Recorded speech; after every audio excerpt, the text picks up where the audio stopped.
vai ficar assim, né? É legal, né, irmãos? Você vê que Jesus uma vez desembarcou na praia, né, na terra dos Gadarenos. A palavra de Deus diz que tinha um demônio lá não sei na onde, lá no cemitério, não sei onde que ele estava lá se jogando para lá e para cá. E ninguém vai avisar o endemoniado que Jesus chegou. Ele sente, o demônio sente a presença de Jesus que está lá embaixo. E a Bíblia diz que ele sai correndo, ele vai correndo na direção de Jesus que está lá embaixo, se joga, bota o rosto em terra, adora, não vou nem falar sobre isso agora, adora, reconhece ele, né? Fala, o que temos nós contigo, filho do Deus vivo e tal. E é muito interessante que nós, como filhos de Deus, nós temos que superar pelo menos os demônios, né, irmãos? Eu não sei o que te atraiu para esse lugar, mas o endemoniado gadareno veio correndo, se lançou, adorou, reconheceu e ainda teve uma oração atendida ainda, certo?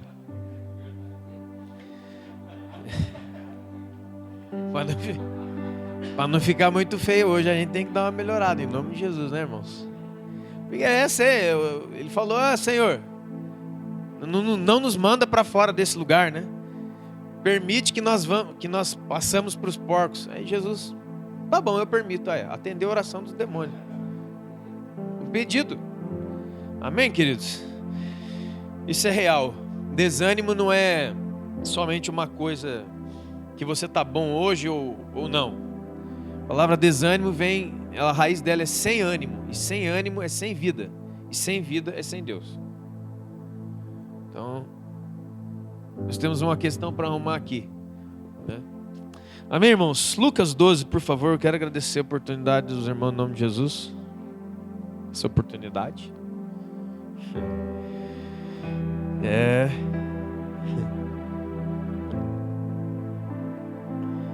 Lucas 12, por favor. Lucas 12.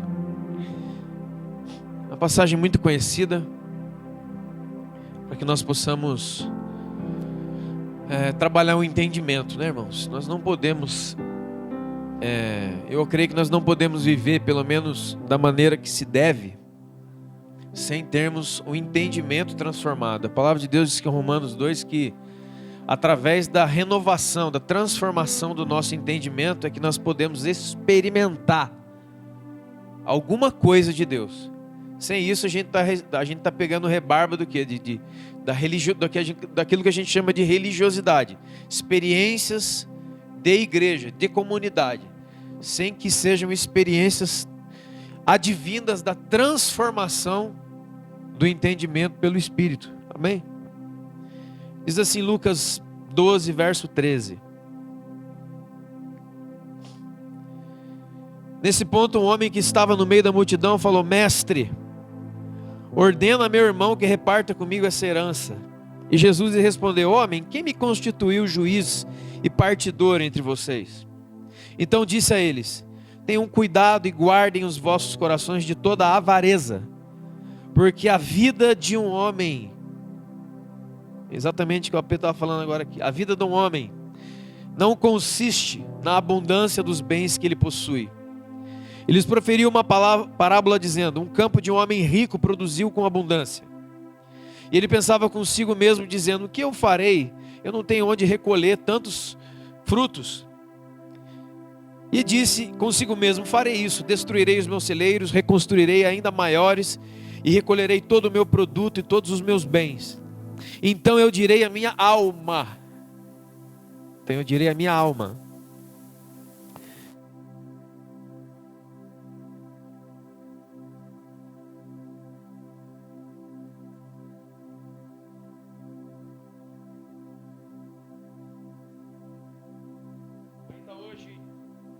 Deus abençoe. Ainda hoje pedirão a sua vida. O que tem preparado, para quem será? Assim quem entesoura, quem guarda para si mesmo, não é rico para com Deus. Amém? Quero falar aqui hoje algumas coisas do aspecto da nossa vida financeira, né? Eu acho que todos entendem que um dos assuntos mais falados na Bíblia é o dinheiro. Acho que deve só perder para a fé, uma coisa assim. E é um tabu, infelizmente, até hoje é um tabu na igreja, as pessoas não gostam desse assunto. Toda vez que entra nesse assunto, alguém já pensa, já vão me extorquir, já vão me roubar. Fruto do quê? Do meio. Que meio? O meio do mundo. Quando nós somos contaminados, o nosso entendimento é contaminado pelo aquilo que está ao nosso redor, isso é, o mundo, as circunstâncias. Parece que tem algumas palavras-chave que nos ativam ao contrário, vamos dizer assim. Você escuta dinheiro o dia todo, mas se você escutar dinheiro, finanças, bens ou qualquer palavra relacionada à oferta dentro do ambiente da igreja, as pessoas travam, não tem problema não, porque aqui não é lugar de falar disso. Quando já viram isso aí? Já? É muito interessante, né, irmãos? Aqui já revela o primeiro problema. Porque eu posso falar o dia inteiro em qualquer outro ambiente da cidade sobre dinheiro ou sobre finanças, e quando eu entro aqui parece que a coisa trava, porque lá não é aqui. Quer dizer então que eu tenho uma dualidade aqui, né? Eu sou duas caras mesmo, porque a minha vida, irmãos, ou as nossas vidas em Cristo, em qualquer lugar onde você esteja, você é igreja, você é filho, você está no reino de Deus, você se movimenta espiritualmente em Deus, ainda que fisicamente você transite pela cidade toda. Quantos estão entendendo isso? Mas você nunca sai de Deus. Se você sair de Deus, né? É o que a gente chama, você se desviou, você saiu fora. Aí todo lugar, a partir... Irmãos, é só pensar no Éden. Botou o pé para fora, acabou. Pé para dentro, o Éden podia ser um lugar gigantesco, enorme. Tudo que nós vivemos, nós filhos, nós vivemos em Deus, tudo. Então não existe este ambiente, aquele outro ambiente. Só existe um ambiente. Existe uma realidade e existe uma verdade. Realidades, nós temos muitas, experimentamos diversas. Mas verdade, nós só temos uma. E a verdade é aquilo que transforma a realidade. As pessoas precisam entender isso. A verdade é acima da realidade. A realidade é isso que o apóstolo estava falando aqui. E que a Bíblia fala de capa a capa. De homens e mulheres que passaram e viveram em realidades extremas. Como hoje, como foi citado aqui. Eles estão em realidades extremas, à beira da própria morte. Mas a verdade é o que os orienta. É a verdade que pauta a vida deles. A verdade é a vida deles. Então as realidades nossas mudam. Quantos podem entender isso aqui? Mas nós não vivemos da realidade, nós vivemos da verdade. A verdade transforma a realidade. Porque se nós não entendermos isso, nós invertermos isso daqui, nós vamos ficar justamente, e quiçá não é a razão disso que aconteceu aqui no começo, ou tem acontecido. Nós estamos indo de realidades em realidades. Mas nós não podemos mais ir de realidades em realidades. Nós temos que viver numa verdade que transforma as realidades. E digo mais, ainda que a realidade, a sua volta não se transforme, ou seja, você não veja imediatamente ou a médio prazo a mudança dela, todavia você já foi transformado. Amém, irmãos? Porque senão, não vai dar. A gente vai ficar assim, ó. Aí fica esse negócio, hoje eu estou alegre. Por quê? Porque o bolso está cheio. Amanhã eu estou triste. Por quê? Mudou a realidade. Mas a verdade foi o que foi lido em Jeremias. É superior à verdade. Amém, querido? Então, embasada nesse conceito que eu te passei, nessa verdade, conceito não, nessa verdade, eu quero falar algumas coisas a respeito disso. Amém? Com você, a respeito da verdade, das realidades, ou as coisas que nós estamos participando dela enquanto estamos aqui, nesse aspecto da questão financeira. Quero dizer para você, deixa eu só fazer vou gastar um tempinho aqui, uns 10 minutos eu quero, só fazendo uma cama. Eu sempre falo isso lá na pedra. Uma cama, o que é? É uma coisa onde a gente vai deitar primeiro o nosso entendimento, para a gente alinhar o nosso entendimento na verdade. Amém? Depois do nosso entendimento estar alinhado na verdade, a gente parte para onde a gente precisa chegar em Deus nessa noite. Amém, querido? Então olha só para você ver. Primeiro, como é que Deus vê isso daí? Como é que Deus vê essa questão de finanças, dinheiro? Qual que era o plano? O que Deus quer com isso aí? Porque isso é importante. Porque se eu não entendo, irmãos, veja só. Todo pensamento ou entendimento que não parte da verdade, vocês já aprenderam isso aqui, que não parte da verdade, que é Cristo, ele vai dar no lugar errado. E vou além disso, ele já está errado. Cristo disse assim: eu sou o alfa e o ômega, o princípio e o fim. Tudo começa em mim e termina em mim. Tudo que está fora disso já está errado, ainda que humanamente dê certo. Você vai ver isso no Salmo, por exemplo, que o Salmo 78, que diz que a gente não deveria e não deve invejar o sucesso e a riqueza do ímpio, porque ele está perdido nisso. Mas já dizia o salmista que muitos filhos de Israel, muitos filhos de Deus olhavam para aquilo e ficavam questionando Deus, mas ele é um ímpio, ele é um cara, ele é um mundano, ele é um Nabucodonosor, sei lá quem, e olha, o cara é coberto de ouro, e nós aqui presos aqui na Babilônia, o que está acontecendo aqui? Porque eles só conseguiam ver materialmente, eles não tinham transcendência. Então veja só, irmãos, a Bíblia fala de duas vertentes ou dois modos de se lidar com isso. Nós conhecemos mais comumente como ofertas, amém? Todo mundo conhece essa palavra. E dízimos, amém? Em Israel havia durante o ano 3 dízimos diferentes e 18 tipos de ofertas diferentes. Ainda tem gente até hoje brigando com a história do 10%, que é 10%, é 7,5%. E parece que está na bolsa de valores. O que deu hoje aí? O que a Fátima Bernardo falou aí? Subiu a bolsa. Aí, promoção e umas coisas demoníacas, irmão, que está tendo por aí. Entendeu? Então tem gente mais ligado na questão da porcentagem do que na essência da verdade. Aí vem aquela frase que o homem de Deus me falou há muito tempo atrás: quem ama não puxa calculadora. Quem ama não faz conta. Amém, irmãos? Você ama alguém? Você tem alguém que você ame?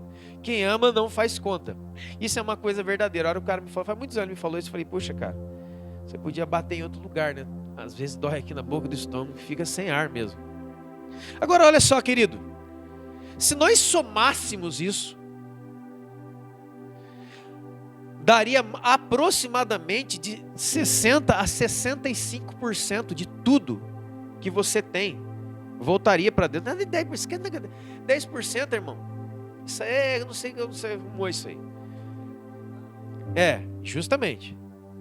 Dava praticamente mais de 60%. Então, se não tem nego chorando no 10%, agora então, como diz minha avó, a porca torce o rabo, né? Mas veja só, irmãos, se você for a lei, estou falando da questão da base, amém? Construindo a cama. Se você voltar, você vai ver uma coisa interessante. Todas as milhares, um monte de vezes, que no antigo pacto é citada a palavra dízimo, que vem do macer, que é a 10ª parte, você vai ver sempre ligado a gente. Então, no que eu te digo, dízimo fala de gente, dízimo é para gente, é para pessoa. Porque em todas as passagens, ela está se referindo a sustento de pessoas: órfão, viúva, estrangeiro, o pobre, o sacerdote e o exército de Israel, cara. Quando você vai ver falar das 18 tipos de ofertas diferentes, você vai ver que eles usavam as ofertas para as coisas. Preste atenção. Por exemplo clássico, quando foi construir o tabernáculo e depois foi construir o templo, tanto Moisés quanto Davi não usaram dos dízimos, pode ver lá depois, dos dízimos de Israel para construir nada. Eles congregaram o povo, chamaram o povo, disseram do propósito e disseram que de ofertas voluntárias, isso na lei, hein? Na lei, o povo deveria trazer. E nas duas menções, tanto Moisés como Davi teve que mandar o povo parar de trazer. Olha só, irmãos. O Davi voltou lá no tabernáculo e falou: gente, tá bom, não traz mais não, que a gente não tem onde guardar mais tanto, vamos dizer, dinheiro, riqueza, pedra preciosa, ouro. Fala para o povo parar. Por quê? Esse mesmo princípio espiritual se encontra no novo pacto, quando o apóstolo Paulo ensina a seguinte coisa: Deus ama quem dá com alegria. Então você vê que os pactos transicionaram, mas Deus é o mesmo, Deus é o mesmo ontem, hoje, eternamente. Deus não inventou essas coisas e nem retirou as outras. O problema é que nós não entendemos a essência das coisas. Exatamente aquilo que Jesus veio e falou assim: olha, o que foi dito aí? Foi dito o seguinte: se botar a mão na mulher do outro é adúltero. Ele falou: não, eu em verdade vos digo, se você pensou, você já adulterou com ela. Ou seja, vem o novo pacto, vem o Cristo, as coisas não caem, as coisas são elevadas no nível estratosférico e sublime. Então, se alguém quiser discutir alguma coisa a respeito de finanças da lei para o tempo da graça e do novo pacto, vai piorar. Porque você vai entrar em Atos dos Apóstolos, no início da igreja, você vai ver que eles depositavam tudo. Não existe, irmãos, não existe no Novo Testamento, dentro do Novo Pacto, menções de porcentagem a nada. Pode procurar para você ver. Eles sempre faziam o máximo que eles podiam. E outro conceito que está errado na nossa cabeça: o conceito de generosidade. Generosidade para nós é o quê? É um tipo de agradecimento, ou seja, você só vai fazer se você se sentir agradecido. Você pega um dia como esse: então eu não estou agradecido, não deu nada certo, os meus negócios não deu certo, porque eu botei a mão não deu certo, automaticamente eu não tenho que agradecer nada. Por quê? Porque nada aconteceu. Não é isso. A generosidade não brota disso aí. Ela não brota de uma troca agradecida. Amém, irmãos? Quantos estão entendendo isso daqui? Isso é importante. Vamos só construir a cama aqui para a gente não perder o que Deus tem para falar para a gente daqui a pouco a respeito disso aí. Então, nós precisamos entender isso. Deus tratava de gente, o objetivo de Deus era gente, sempre foi. O que é que de mais valor tem sobre essa terra para Deus? O quê? Isso é fácil. Mas o primeiro a se mover diante de Deus com valores não foi porque Deus pediu e Deus mandou. Você vai ver ali no Gênesis capítulo 4. Você vai ver um cara chamado Abel. O Abel que chegou num tempo, o Abel e o Caim. Você conhece essa história? De um foi recebido, de outro não foi recebido. Mas não há menção antes ali, onde Deus tem aparecido para os seus pais e falou assim: olha, é o seguinte, depois de um tempo vocês têm que trazer isso aqui. Não, é eles que se moviam, ou seja, a consciência da existência do superior, do maior, faz com que nós venhamos nos mover. Você vai ver isso um pouco mais adiante, quando Abraão, não tendo para quem entregar os dízimos, procura alguém que era o quê? Maior do que ele, porque a bênção vem do maior para o... E ele entrega a Melquisedeque, que você sabe muito bem quem é, a figura de quem é, diz lá em Hebreus, e entrega ali os dízimos a ele, e depois lá em Hebreus você vai ver dizendo isso, que se lá naquele tempo, Abraão, antes da lei, procurou aquele que era maior que ele, sabendo que Melquisedeque não tem pai, não tem mãe, não tem genealogia, nem princípio de dias, e que agora Cristo é o sacerdote segundo a ordem de Melquisedeque, que dirá diante do Cristo manifesto, ressurreto, quanto à manifestação, a revelação final, a verdadeira de Deus, como é que nós deveríamos nos mover? Se ele se moveu de uma maneira tamanha, de grandeza tamanha, numa sombra, que dirá você diante do sol? Quantos estão entendendo isso, irmãos? Aí você vai ver, o problema é Malaquias. Muito bem, vamos entender Malaquias. Você já leu Malaquias 3, eu acredito que, o Malaquias 3, o 9, o 10, que fala assim, Deus fala assim: olha, vocês ficam falando no que é que nós vamos tornar a você, no que nós vamos te devolver. Por que nós temos que tornar? Por que nós temos que voltar? Por que nós temos que devolver algo a ti? como se vocês não tivessem nada. Irmãos, Deus não é incoerente. É aqui que a gente quebra a perna. Talvez você já leu, se não, depois você lê, por favor. 1 de Crônicas, capítulo 29. A oração do rei Davi. É uma das orações, na minha opinião, mais lindas da Bíblia. Sabe o que ele está orando? Ele fala assim: graças te damos, Deus, de toda a terra, de todo o céu, todo o seu poder, tu és enorme, tu és excelso, tu és poderoso. Graças te damos. Por quê? Porque tudo que temos das tuas mãos recebemos. Porque nada, sabe o que é nada, irmão? Nada. Essa revelação é tremenda. Nada é nada. Nada podemos dar a ti sem que tu, Senhor, não nos tenha dado primeiro. Agora, isso que Deus nos dá primeiro serve para quê? Número 1, para nós mesmos. Ele, como pai, sustenta os seus filhos. Paulo disse aos Coríntios: o bom pai entesoura para o filho, ele guarda para o filho. Quantos estão entendendo isso? Deus é o bom pai. E como? Então ele sempre entrega tudo primeiro. E ele fica olhando o que é que nós vamos fazer com aquilo. Porque a bênção de Deus para nós resolve tudo que nós precisamos para viver e ainda sobra. E é aqui que o ponto entra. Porque nisso que nós somos sustentados pelo nosso Pai, e somos, e temos muito mais do que necessitamos para viver, sabe disso, né, irmãos? Nós necessitamos de muito, muito, muito menos do que temos hoje para sobrevivermos. Então você vê Mateus 6, Jesus já cumpriu a palavra dele e deu de lambuja. Quando ele falou que iria sustentar você, ia te dar roupa, ia te dar casa, ia te dar saúde. Isso a gente já tem, a gente tem muito mais. Esse muito mais, é nesse muito mais que Deus está olhando. Porque, irmãos, veja só, alguém diz, porque a nossa mente ela está travada muitas vezes numa mentalidade ocidental, capitalista e grega.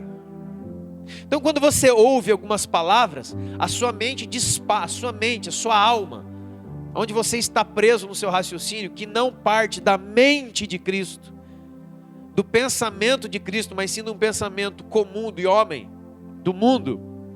Quando você fala: seu irmão, você é rico. Não sou rico não. Por que você não é? Porque eu não tenho dinheiro. São estalos rápidos. Então muitas pessoas chegam na presença de Deus, ou elas vivem como se fossem pobres. Mas ninguém aqui é pobre. Não, mas eu sou. Talvez alguém aqui está falando: eu sou assim, eu vou abrir minha carteira, vou contar minha história. A minha geladeira parece um aquário, só tem água dentro. Irmão, não. Domingo agora, lá na Petra, eu estava falando, falei assim: irmãos, é muito parecido com isso que o Cristiano falou aqui. No meio da pregação, Deus falou assim: olha, diz para eles não orarem pedindo nada. Eu falei: irmãos, não é para ninguém orar pedindo nada, hein? Porque não faz sentido ninguém aqui pedir alguma coisa, sendo que a gente jogou comida fora essa semana. Se tem coisa estragando na tua geladeira, na tua despensa, ou quem sabe no seu guarda-roupa, coisa que você não usa, não peça mais para Deus, porque Ele não tem que nem ouvir uma coisa dessa, para você pedir mais para jogar fora. Você vai em retiro muitas vezes de igreja, né? Retiro da igreja, está lá aquela turma ensandecida para comer e um barril, e os crentes jogando um monte de comida fora, depois vai adorar, não sei o que, como, não vai ter jeito. Mas você vê como é que a gente passa batido nessa questão? E você vai entender Malaquias, e ele fala assim: vocês me roubam nos dízimos, não é no dízimos, e nas ofertas. E ele fala: portanto, trazei todo o dízimo à casa do tesouro, para que nela haja mantimento. Eu sei que muitas pessoas querem dobrar isso aí, mas não precisa dobrar isso aí. Mantimento ali era mantimento mesmo. Era mantimento. Sabe o que é mantimento? Era isso mesmo. Não, mas mantimento naquela época era uma coisa, hoje é outra. Não, irmão, é a mesma coisa. Só que não. Tem gente tentando dobrar para tentar trazer uma palavra de convencimento. Querido, se o Espírito Santo não te convence, ninguém mais consegue. Nenhum pregador dessa terra consegue. Amém? Nós precisamos desarmar. Então o que Deus está falando de verdade em Malaquias? Olha aqui, ó. Eu dei para vocês primeiro. Depois você pega lá e lê para você ver. Eu dei para vocês primeiro, a nação toda, eu dei primeiro. Porque se eu não tivesse dado, vocês não teriam. Eu dei para vocês, para os seus filhos e muito mais. E desse muito mais, eu quero que você torne para o órfão, para o estrangeiro, para a viúva e para o sacerdote. Mas vocês não estão fazendo isso. Vocês me roubaram. Esses dias eu descobri a diferença entre roubo e furto. Eu pensava que era a mesma coisa, mas não é. Tem algum advogado aqui? Alguém que mexe com isso? Roubo e furto. É diferente. Eu pensava que era a mesma coisa, mas não é não. Me corrija se estiver errado. Eu roubo é uma coisa presente. Eu imprimo uma força, eu pego alguma coisa da mão de alguém aqui agora, o cara está aqui, aí dá aquele auê. O furto não, eu pulo na sua casa, pego a sua bike, não tinha ninguém presente, ninguém viu, ninguém foi tocado, não houve o contato. É engraçado que Deus fala aqui, vocês estão me roubando. Ou seja, vocês estão vindo na minha mão e tomando de mim a força. E ainda me perguntam se vocês têm que me devolver alguma coisa. Por que vocês me roubam? Porque eu dei para vocês comerem a comidinha de vocês, vestir a roupinha de vocês, e dei para vocês olharem para o lado. Eu quero que vocês tenham noção do outro. Eu quero que vocês compreendam que existe o próximo. No caso era o sacerdote, o órfão, a viúva, aquele pessoal todo que eu já falei. Agora olha só, irmãos, da onde que vem as nossas finanças? Vou tocar no outro ponto aqui que o apóstolo Cristiano está falando. Desemprego ou emprego, não é assim? Você já leu Efésios capítulo 4, não leu? Efésios capítulo 4 diz assim, ó, aquele que mentia, não minta mais. Antes, fale a verdade com o seu próximo. Como já foi ensinado, e aqui, verdade e mentira não são conceitos de mentirinha ou verdadezinha. É deixar uma natureza onde o pai da mentira domina para ser transformado e transportado para uma outra natureza de verdade. Então eu saí da natureza cujo príncipe das trevas é o dominador, o pai da mentira é o diabo, certo, irmãos? E fui transportado para o reino do Filho do seu amor. E aqui no reino do Filho do seu amor, a minha mente a minha mente funciona a partir da verdade e do amor, e não da mentira. Então eu saí. Cada um se relacione com o outro em verdade. É isso que está dizendo lá. E na verdade, através da verdade e a partir da verdade. Você está entendendo isso? O outro verso diz assim, ó. Portanto, aquele que furtava, não furte mais. Não é roubava, é furtar. Furtar é tomar algo que é do outro sem que ele perceba. Preste atenção. Aquele que furtar, portanto o quê? Portanto, agora que você abandonou a natureza da mentira, da árvore do conhecimento do bem e do mal, e agora você se alimenta de Cristo, o pão da vida. Primeira regra, aquele que roubava, aquele que furtava, não furte mais. Vírgula. Antes, trabalhe com as suas próprias mãos. Vírgula. Sabe o que diz depois? Para ter com o que acudir o outro. Veja, não é aquele que não trabalhava comece a trabalhar, é aquele que furtava, não furte mais. Antes, trabalhe para ter com o que acudir. A essência do trabalho não é o enriquecimento próprio e somente isso. A essência do trabalho, que não é serviço, que é outra coisa, é ter para si sem tirar os olhos do outro. Porque se alguém aqui tem um ótimo trabalho, aqueles caras, é muito difícil, né? Porque ele é um cara trabalhador, ele acorda 5 horas da manhã, 2 horas da manhã, ele acorda, ele fica, ele se prepara, ele vai para o trabalho, 5 horas ele já está lá, ele soa, ele chega sujo, e é 7 horas da noite. Que homem trabalhador, é um ladrão. Esse cara é um ladrão. Por quê? Porque se tudo eu faço todo o meu trabalho é para eu ter dinheiro, Porque eu tenho na minha cabeça, não é o sonho de Deus, é o sonho americano. O que é o sonho americano? O American Dream. Já viu o American Dream? Uma casa linda, um carro maravilhoso, uma foto.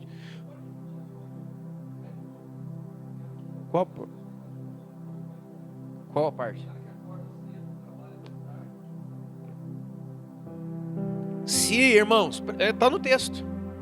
Se você deixou a estrutura da mentira que governa este mundo caído e veio para um reino cujo rei é o Cristo e a verdade é Ele mesmo, todas as noções antigas da sua vida caem por terra.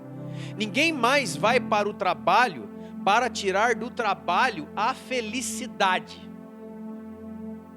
ou o cumprimento, ou seja, o trabalho é um veículo pelo qual eu vou ser feliz. Não, não é. O dinheiro é o veículo pelo qual eu vou ser feliz. Por que a gente trabalha? A gente trabalha para ter dinheiro, para ter outra coisa. Então o que diz aqui? Aquele que furtava, ou seja, aquele que não compreende o seu irmão, aquele que não vê ninguém, ele é um cara sozinho, o mundo existe, então ele vai trabalhar e ele está ganhando dinheiro para cumprir, para atingir os seus sonhos pessoais. E não o sonho e propósito de Deus. Então ele enche a carteira de dinheiro. E ele é o que diante de Deus? Ele é um ladrão. Igual o cara de Malaquias. Os caras de Malaquias, qual que era o problema? Eles tiravam de Deus, não dando pro outro. Porque aquele lá tinha que se transformar em mantimento que ia cuidar. Preste atenção em cada coisa. Que ia cuidar de outras pessoas. Os caras tiravam e guardavam, retiam para ele.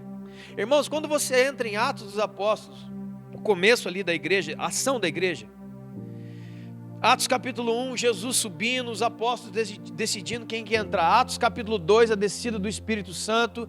Atos capítulo 3, primeira pregação de Pedro, gente convertendo, é um avivamento naquela igreja, irmão. Aquela igreja estava bombando, aquela coisa. Atos capítulo 4 é outra pregação, 8.000 se convertem. Atos capítulo 5, tem um casal, Ananias e Safira, e a Bíblia diz ali, acho que é no versículo 4, capítulo 5, que Satanás entra no coração deles. E pela primeira vez, já dentro do novo pacto, na era da graça, você vai encontrar a palavra reter, segurar. A primeira menção à palavra reter e segurar está ligada à inspiração de quem? Do diabo. E o diabo é o pai do quê? Da mentira. Então você volta a essa essência que eu estava falando aqui. Isso é Atos 5. Atos 6 dá a primeira confusão na igreja. Por causa do quê? Porque na distribuição diária de alimentos, mantimentos, as viúvas helenistas, as viúvas gregas estavam sendo colocadas para o fim. Por que aconteceu isso? Porque um belo casal reteve parte daquilo que era para dar, e aquilo lá foi estourar lá na frente na vida da igreja. Quantos estão entendendo isso aqui? É só 1, 2, 3, 4, 5. Eles seguraram, retiveram por inspiração da mentira.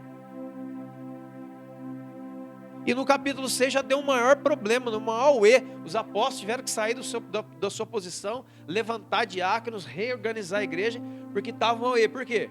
Por causa de mantimento. Por causa do cuidado da viúva, do outro. Então, quem entende o trabalho, por mais que você tenha um conceito de nobreza do trabalho, não vamos falar sobre isso, mas a nobreza do trabalho não é enriquecer você singularmente. A nobreza do trabalho está no sentido da palavra prosperidade. Que é o quê? Não é ter a carteira cheia, 2 carteiras, tem 2 bolsos, tem 2 carteiras cheias, não. Eu posso ter R$1, mas vou convidar você para tomar metade do meu café. Sabe por quê? Porque eu vejo você. Eu enxergo você. Eu enxergo. Você já leu Mateus 25, não leu? Mateus 25, parábola dos bodes e das ovelhas. Aquilo ali é terrível, cara. Ah, naquele dia virão os justos e me dirão: Senhor, quando é que você estava com fome? Quando é que você estava com sede? Presta atenção, ó, necessidades, ó, fome, sede, sem roupa, preso. E a gente foi te ver.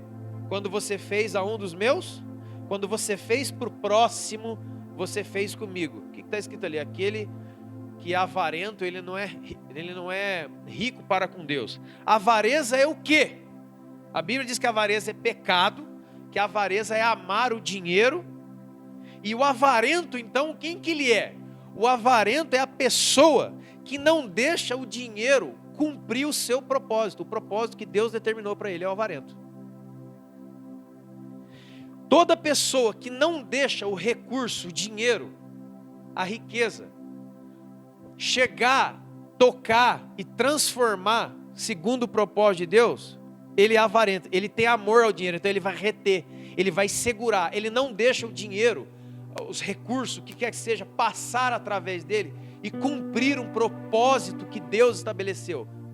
E é aí que Deus fala, você está me roubando. Roubando o quê? Agora você está entendendo melhor um pouquinho mais profundo? Você está roubando, né? Você roubou R$10, não. Você está roubando toda uma cadeia, uma essência, como diz, uma reação em cadeia, como um dominó. Lembra aquele que tinha antigamente, muito, passava na televisão? Hoje nem tem mais. Quantos já fizeram aquele caminhozinho de dominó, um do lado do outro? Quando eu era criança, eu brincava muito disso. Aí você chega e bate no primeiro aqui, ó. Tec. Ele vai. Tinha até uns desafios nos Estados Unidos, eles montavam assim. Vocês lembram disso na televisão, irmão? Milhares de dominó, era uma coisa assim, incrível de ver. Mas tudo começava no primeiro. O primeiro nunca encontrava com o último, mas ele derrubava o último, por reação em cadeia. A gente retém aqui, e a gente muitas vezes não tem a ideia que a gente está sendo avarento. Por quê? Porque você está rompendo uma linha de transmissão, uma linha de sustento, que deveria chegar por vontade de Deus a um lugar.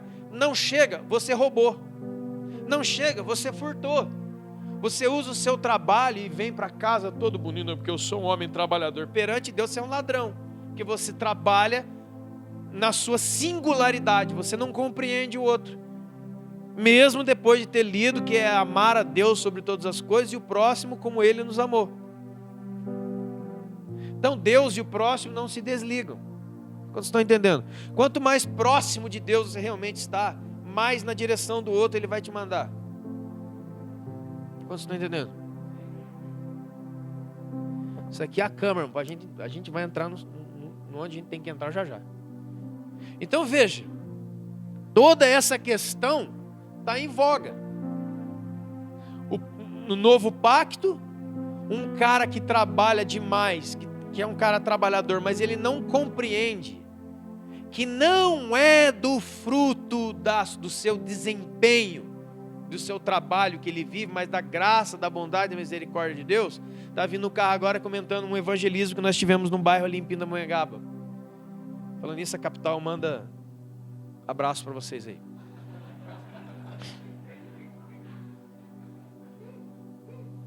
Aleluia.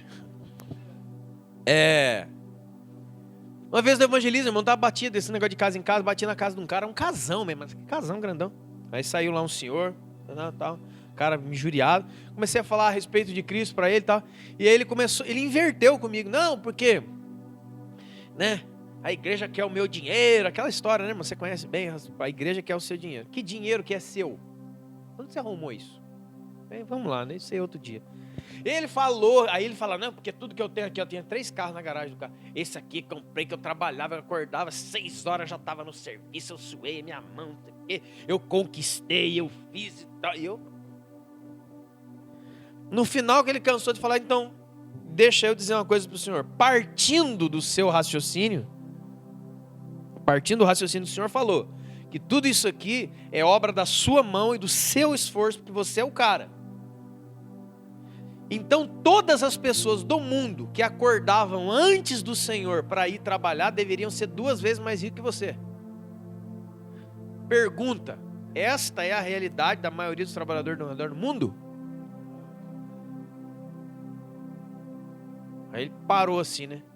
Falei assim, agora deixa eu dizer uma coisa para o senhor. E se eu dissesse para o senhor que tudo que o senhor tem, e aquele cara lá da roça, que trabalha talvez no arrozal aqui em Tremembé, de sol a sol, acorda antes do Senhor e sempre volta depois do Senhor. Esse cara que é um cara de labor mesmo. Ele deveria ser rico, né? Não é.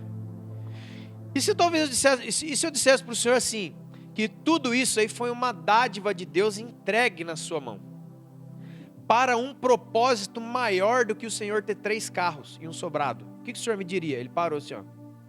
Ele começou a chorar. Aí ele começou, não sei o que, quer dizer que meu filho está com câncer. Dá vontade, né, Darman? Falei, pega o seu dinheiro e dá um jeito. Não é assim? Não dá vontade, né, irmão? Mas nesse dia aquele senhor aceitou a Cristo. Ele está até hoje congregando lá, né, na igreja do Evangelho Quadrangular, de onde eu vim. Mas você sabe essas noções? Querido, você tem que entender aquilo que Davi falou. O que eu tenho é bondade da mão de Deus. Então tem propósito, tem razão, tem direção isso aqui. Cara, hoje eu almocei. Quantos almoçaram? Então, se você não almoçou, você está de dieta ou você comeu a beirada mesmo. Porque eu acredito que todo mundo aqui tem condição de almoçar. E se você não tem, espere aí que nós vamos pagar um lanche para você daqui a pouco. Aqui o apóstolo. Ele está querendo mais de Deus. Nós vamos passar a honra para ele, que eu não posso pular na frente do homem, né? Vamos pular na frente do homem. Queridos, você está entendendo isso? O que significa isso, cara? Deus nos dá primeiro. Ele confia finanças, riquezas nas suas mãos. Por isso que você vai ver que a riqueza não é o que você tem no bolso. Que quem tem e quem não tem. Generosidade não está ligado a ter. Outra coisa. Está ligado a ser. Você quer ver? Você conhece. Marcos 12, a viúva pobre. 2 moedas e uma galera o quê? Depositando valores altos. Veio ela no meio, 2 moedas e Jesus para tudo. Ela ganhou. Vamos dizer assim. Para a gente ir rápido. Como assim que ela ganhou? Matematicamente, humanamente, não faz sentido. Faz, irmão? Não faz. E sabe o que me chama a atenção nesse texto? E Jesus estava parado em frente ao gasofilácio, observando como, não quanto. Como? E aquela mulher, você vai ver em 2 Coríntios capítulo 8, sobre os crentes da Macedônia ajudando os crentes mais pobres da Judéia. Olha só, ele fala lá que da profunda pobreza e tribulação eles abundaram em generosidade. Como é que você faz para ser generoso da profunda pobreza? Você não tem.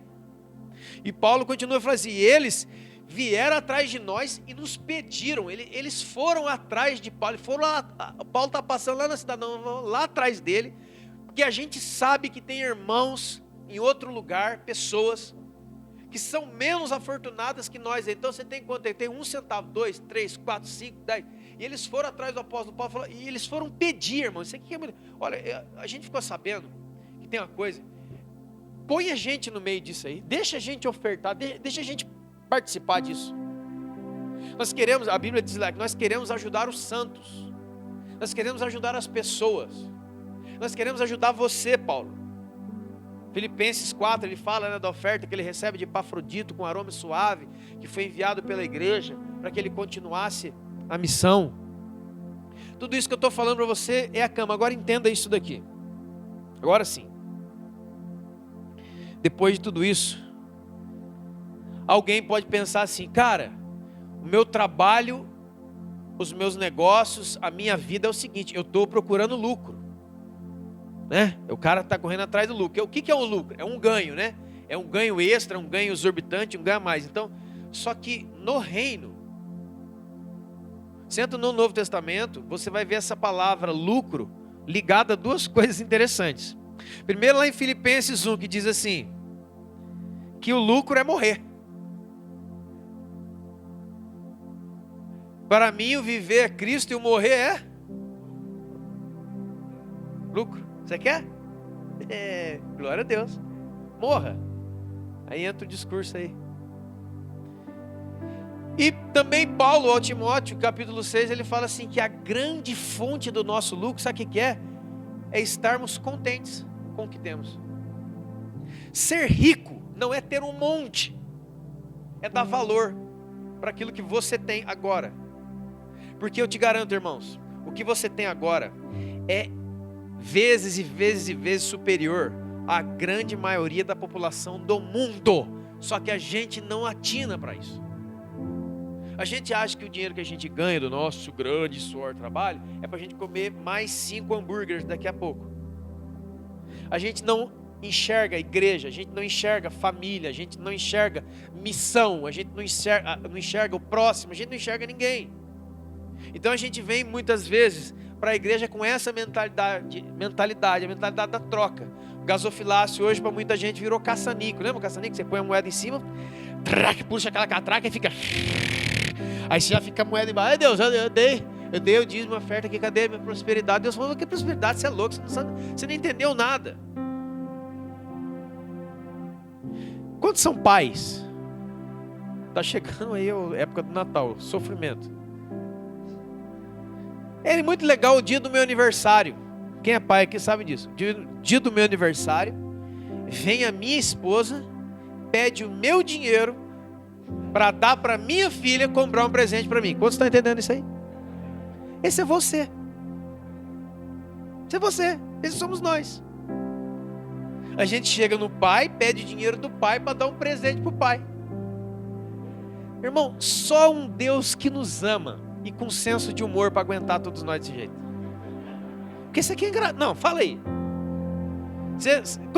Quantos pais aqui? Eu fico no sofá, eu já sei que vão comprar um presente. É com o meu dinheiro, saiu de mim mesmo. Daqui a pouco vem a minha filha, olha aqui, ó. Pai, feliz aniversário. Eu fico em pé. Uma falseta, né? Ô, filha, obrigado, filha. Eu vou lá dar um abraço nele agora. Vim ajudar aí também, a mesma coisa. Tem que ter 2 bolsos mesmo a calça, né? Ah, filho, obrigado, pai. Nossa, como o pai tá alegre. É dinheiro meu. Entendeu, irmão? Da onde que vem? O que é seu. Por isso que não existe mais porcentagem no novo pacto. A única porcentagem que existe no novo pacto é tudo. Tudo que está com você pertence a Ele. Para Ele dizer a você a qualquer momento, põe ali agora. Agora você vai pôr ali, ó. Agora você vai lá com aquele homem lá, ó. Agora você vai pôr aqui. Agora você vai mandar ali. E é por isso que faz sentido o que Paulo diz lá em 2 Coríntios 9, que Deus dá a semente ao que? Por quê? Lógica. Uma lógica celestial isso aí. Por que Deus dá mais semente ao que semeia? É lógica. Só pegar isso aqui. Por que Deus dá mais semente ao que semeia? Por quê? Porque Ele sabe que você não é uma pessoa que vai reter e comer a semente. Ele dá mais a você. Dar a semente não é enriquecer você assim como nós estamos pensando. Dar a semente é dar destino, é dar tarefa, é dar função, tudo na sua mão. Muitas vezes na forma de dinheiro mesmo. Porque você é filho dele, você vai fazer chegar onde ele determinar. Então ele vai encher você de semente, porque cada hora que ele olha na sua mão, a sua mão está vazia de novo. Mas não está vazia porque você gastou com a sua loucura. Está vazia porque chegou no pobre, na viúva, na igreja, no missionário, na família. Chegou onde ele queria. Então ele vai botando, irmão. Quanto mais você semeia, ele vai semeando. Porque há uma, entre aspas, uma confiança, entre aspas, que aquilo vai chegar. A sua mão vai estar cheia de semente hoje, cara. Aí você tem um sonho essa noite. Então, isso aí não é seu, você vai levar lá. Aí chega lá. Vocês estão entendendo isso aí? Amém? Você entende, irmão, isso aí? Você viu Gálatas 6,6? Torne, pois, participante de todas as coisas boas que você recebe, aquele que te instrui na palavra. Irmão, essa noite, aqui ó, eu não estou aqui para ficar com, a gente brinca, mas não, eu só tenho um tiro só. Porque enquanto eu estou aqui, irmão, falando para vocês, queridos, Deus me contempla. Eu estou no lugar mais perigoso da face da terra agora. Porque eu não vim aqui, tipo assim, contar uma historinha ou passar uma... Sabe aquela coisa de... Eu já desisti disso aí há muito tempo.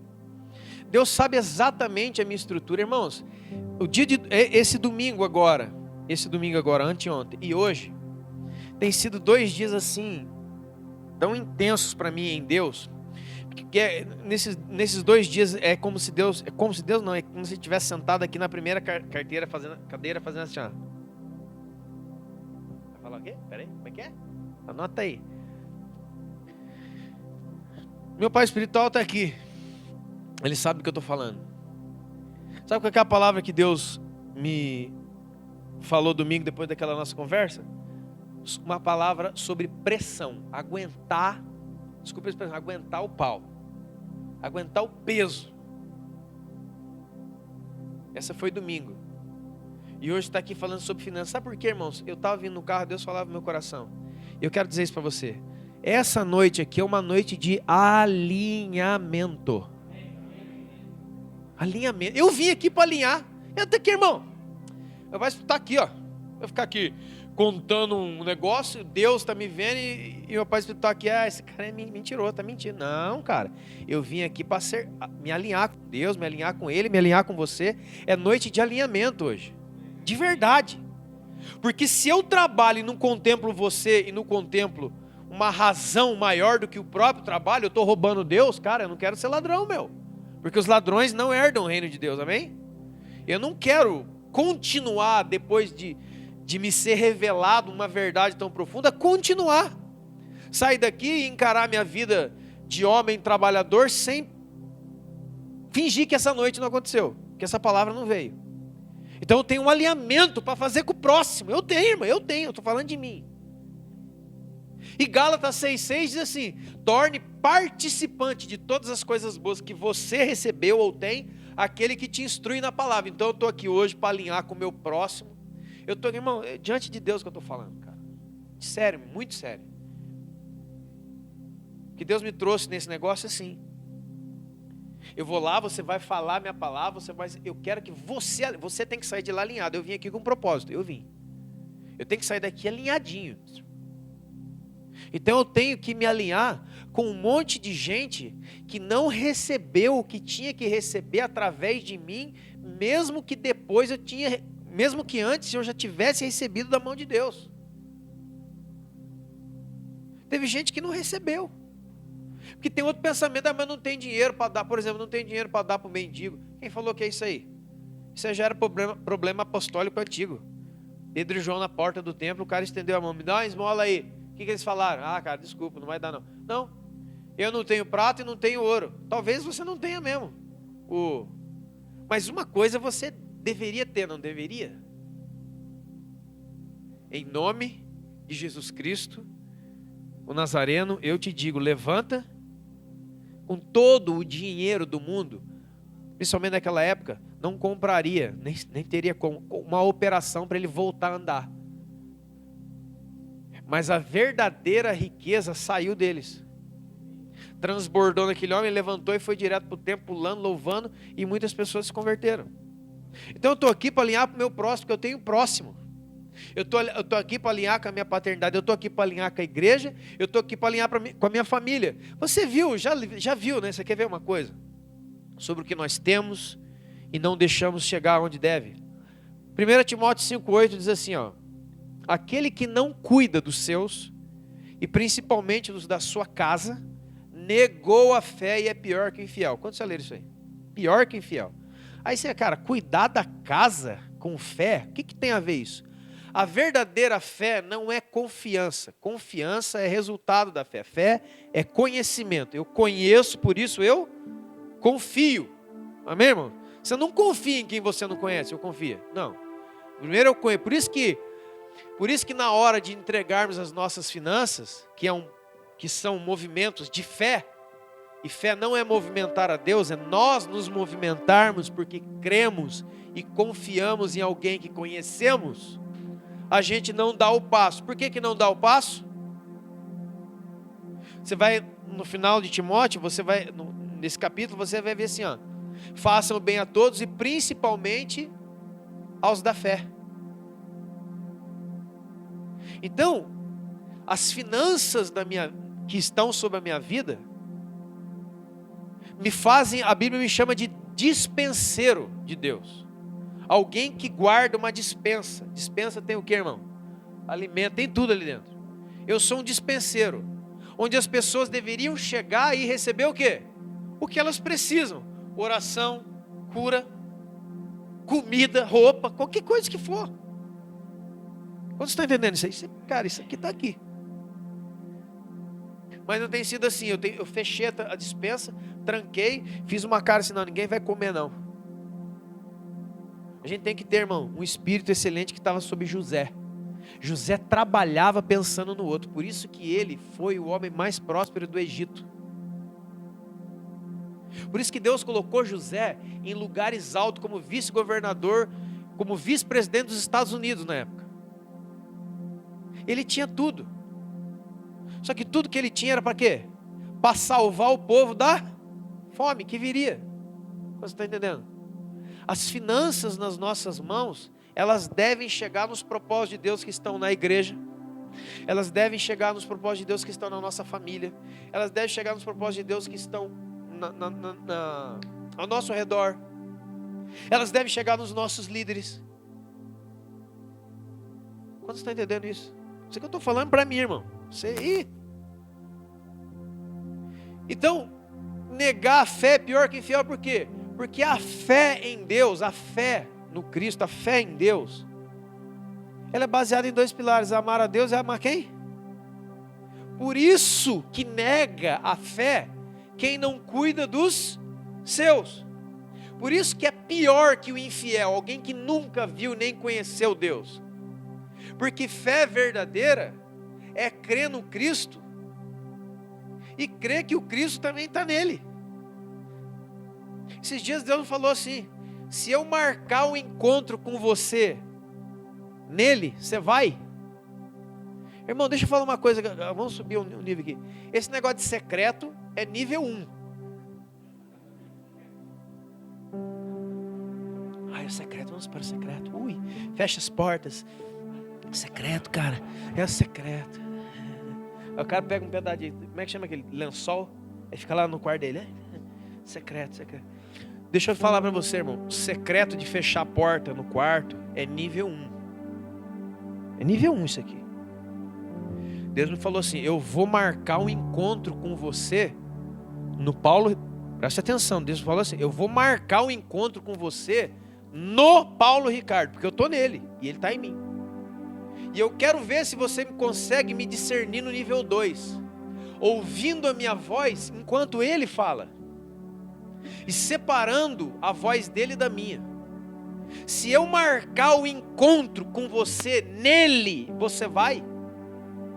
Que fechar a porta, irmão, está lá eu, Senhor. Muitas vezes o secreto, meu secreto já está invadido. Estou falando comigo mesmo, com meu próprio coração idólatra, enganoso. Deus diz lá em Jeremias: eu vou responder a eles segundo a idolatria do coração deles. Eles vão pensar que sou eu que estou falando, mas não é, o coração deles mesmos. Por isso que a turma entra no quarto e fiquei 7 horas com o Senhor. Olha, sai de lá queimando. Legal, você não me ama? Você não vem ao meu encontro? Então você ficou com o seu coração que é enganoso, perverso e horroroso.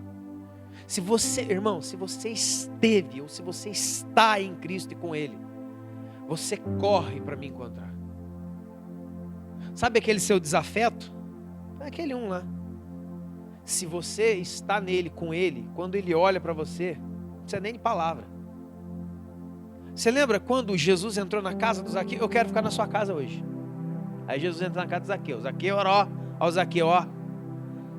Zaqueu era o cara que enriqueceu porque tirava porque ele roubava o outro. Jesus não falou nada, irmão. Jesus sentou na mesa, começou a comer. O Zaqueu aqui, ó. O Zaqueu se começou a queimar, cara. Ele não aguentou. Ele levantou e falou: ó, aqui, ó. Eu preciso falar, eu preciso dizer que é o seguinte, que essa riqueza que, preste atenção, que essa riqueza, que esse dinheiro que eu tenho guardado, eu vou ter que restituir. Olha só, irmão. Tem uma canção aí, né? Pode cantar? Não. Olha a letra. Restitui, eu quero de volta o que é meu. Irmão, não, olha, é desesperador, cara. O que você quer de volta que é seu? seu, como se fosse o fruto do seu braço que criou sem Deus permitir. Olha o entendimento do transformado de restituição. Eu irei restituir todos que eu roubei. Sabe essa riqueza minha aqui? Eu vou liberar. Vai sair tudo que eu estava retendo tantos e tantos anos, que era fruto de roubo. A minha restituição em Cristo é perder o que eu tenho retido há tanto tempo e não vai para o lugar certo. Restituição do reino é perder, não é ganhar. Não é amontoar, não é guardar. Quantos estão entendendo isso? E Jesus dentro da casa de Zaqueu agora pergunta, o Espírito Santo habita em você? Por que não está assim que nem o Zaqueu também? Espera aí, cara, não para de comer, para essa janta. Aqui nesse culto, o Senhor está aqui, o Senhor está aqui.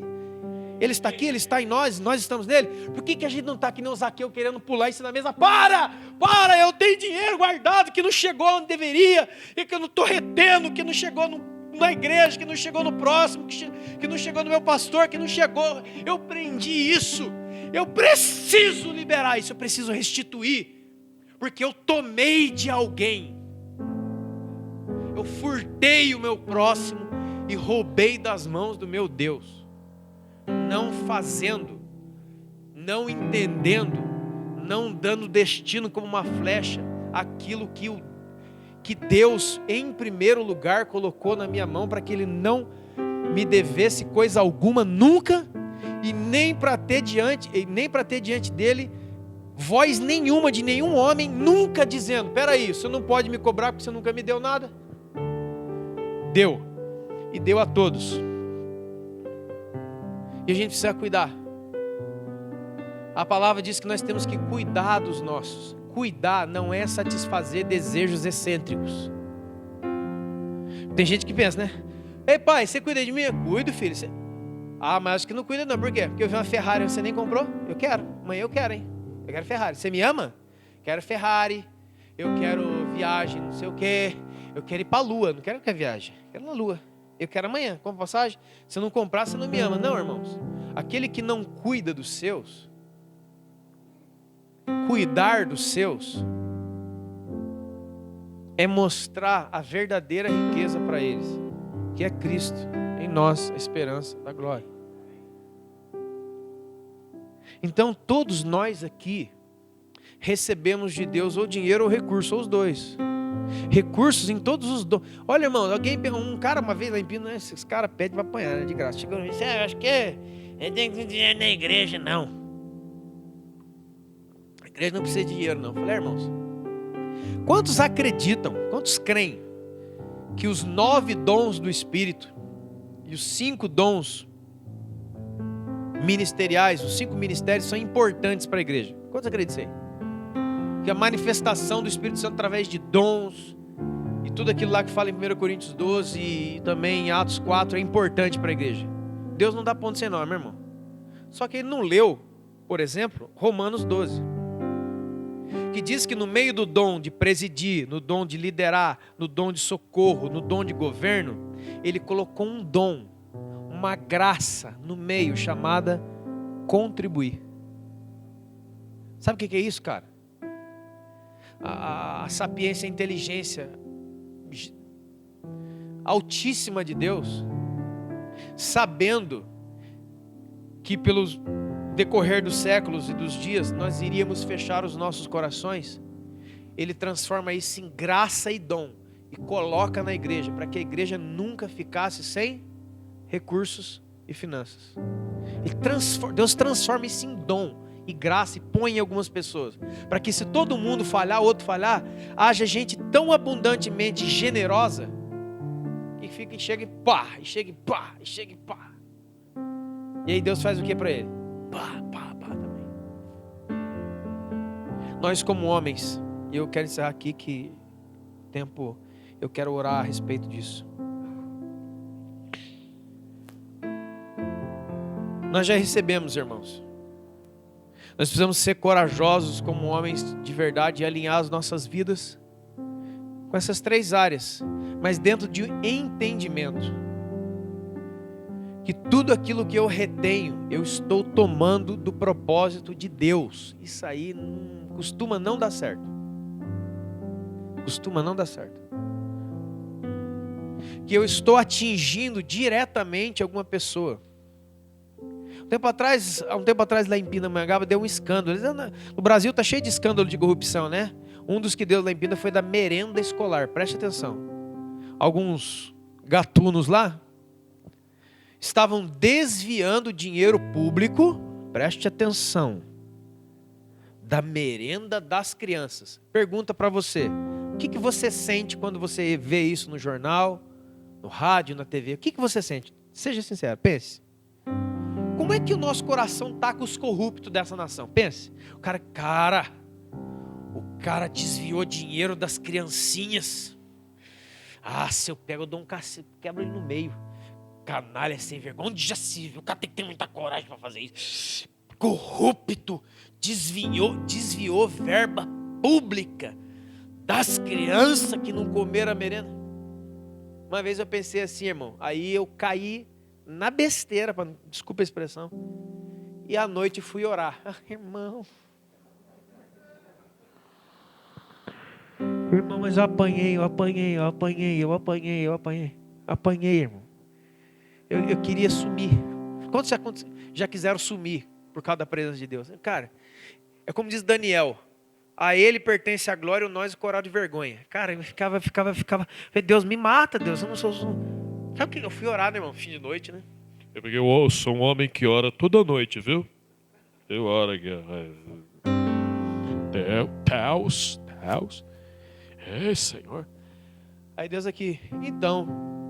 Aí eu caí. Irmão, por que eu fui fazer isso? Fui orar, hein? Vamos orar contra a corrupção deste país.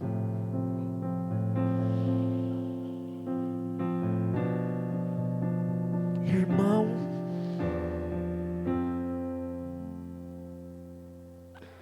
É como se, sabe aquela voadora que você está de costa conversando, vem um cara e... Mas, irmão, eu apanhei. Sabe o que Deus me falou? Por que você ora contra uma coisa que você faz e vive? Aí eu, não, Senhor. O fariseu lá, eu não. Jejuo e oro 2 vezes por semana e dou dízimo de tudo que tenho. Deus falou, você é o corrupto. Toda vez que você abriu no Facebook lá, por exemplo, vamos dar um exemplo.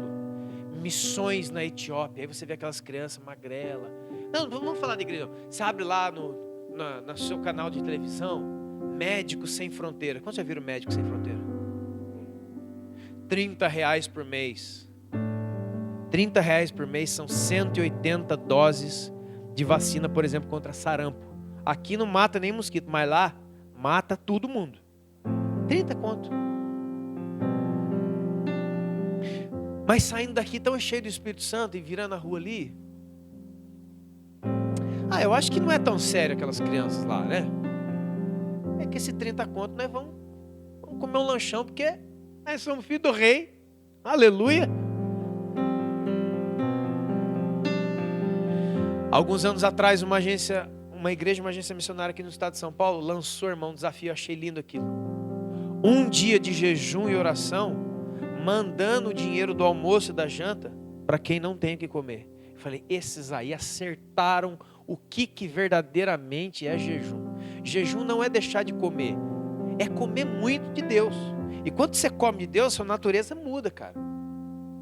Os caras fantásticos. O dinheiro, as finanças passam por eles e chegam onde está o propósito de Deus.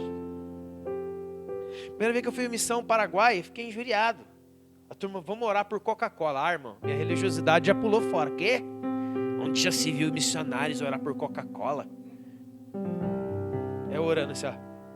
Irmão, veio Deus de novo. Bateu no meu, eu falei, o quê? Você está lá no Brasil tomando Coca-Cola todo dia. Sabe quanto tempo eles estão aqui longe da família, longe de todo mundo, sem tomar uma Coca? Vou mandar a Coca. No outro dia, irmão, chegou um pessoal dos Estados Unidos com um fardo de Coca. Eu fiquei assim, nossa, que vergonha, quero ir embora. Véio. O corrupto era eu, irmão. O corrupto que toma o dinheiro, quem desvia verba pública, ele desvia o que não é seu, correto? Esse dinheiro que está com você aí, de quem que é? Se ele não chega no fim da linha onde Deus determinou, que é o cuidado da sua família, que é o cuidado da família de Deus, que a ninguém conhecemos segundo a carne. E nós temos que cuidar primeiramente dos domésticos da fé, diz a palavra. Então tem dinheiro da igreja. Por que é dinheiro da igreja? Porque nunca foi seu. Esta é a verdade sobre essas coisas. Então quem que eu tenho que ser, irmão? Tem que ser uma torneira aberta. Deus tem que passar através de mim. Eu não posso segurá-lo de uma maneira. Eu estou andando na rua, uma fé, irmão. Lá em Pindamonhangaba, quem conhece, a cidade é grande, mas eu sei que um dia você vai. Supermercado Excelsior. É big supermercado, é coisa louca. Aí olha aqui, ó, virando a rua de longe. Acho que alguém aqui também já sabe o que eu estou dizendo. Lá onde está o Alain, eu vi uma mulher sentada na rua pedindo esmola. Irmão, eu fiz isso aí. A hora que eu virei a esquina, eu vi ela, já, nossa. Atravessei a rua. Irmão, tem o testemunho e o testemunho, né? Esse é o meu testemunho. O Espírito Santo me parou no meio da rua e falou: você vai aonde, pastor? Eu estou falando para você diante de Deus, irmão. Você está fugindo dela? Pois agora você vai voltar lá e vai dar tudo que você tem na sua carteira. Você vai sentar. Irmão, eu estou dizendo diante de Deus aqui, né? Você vai sentar do lado dela, você vai pedir perdão para ela. Aí chegou eu lá com aquela cara de crente e a mulher assim, ó. Porque a rica era ela e o pobre era eu. Porque na parábola dos bodes e das ovelhas, quem deu para os meus pequeninos e quem não deu para os meus pequeninos, os pequeninos já estavam com Cristo. Essa decisão do que você vai ou não vai fazer, vai decidir do seu lado. Porque aqueles que nós consideramos pobres, Jesus já considera ricos porque já estavam com eles. E eu aprendi uma coisa naquele dia. Por que existe pobre na rua? A gente trabalha com morador de rua lá na igreja. E eu ficava: Deus, por que o Senhor permite isso? Sabe o que Deus falou para mim, irmão? É terrível conversar com Deus. Terrível. Sabe o que Deus me falou? O pobre é instrumento meu. O pobre é instrumento meu. Para ver quem é você.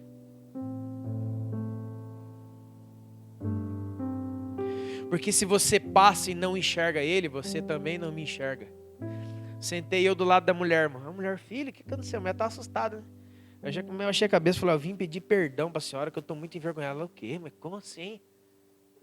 É, porque eu estava aí, contei toda a história para ela. Botei a mão no bolso, né, irmão?